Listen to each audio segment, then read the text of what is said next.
বিশ্বের যে জলবায়ু পরিবর্তন, এই পরিবর্তনের হাওয়া আমাদের বাংলাদেশেও লেগেছে, এর প্রভাব কিন্তু আমাদের দেশেও আছে, যার জন্য মানুষের খাদ্য অভ্যাসও পরিবর্তন হয়েছে। তো আমরা তো এক সময় চিন্তা করতাম ফুলকপি পাতাকপি শুধু শীতেই খাবো, কিন্তু এখন মানুষের খাদ্য অভ্যাস পরিবর্তনের ফলে এখন আমাদের সামারও মানে গ্রীষ্মকালেও আপনার ফুলকপি পাতাকপি পাওয়া যায়।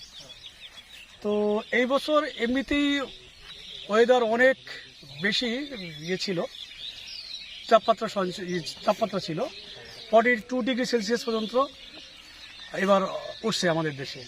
তো আমি বর্তমানে অবস্থান করতেছি চুয়াডাঙ্গা জেলার কলাবাড়ি ইউনিয়নে একটা পাতাকপি ফিল্ড ভিজিট করার জন্য গরমের। তো আসুন আমরা একটু ফিল্ডে গিয়ে দেখি।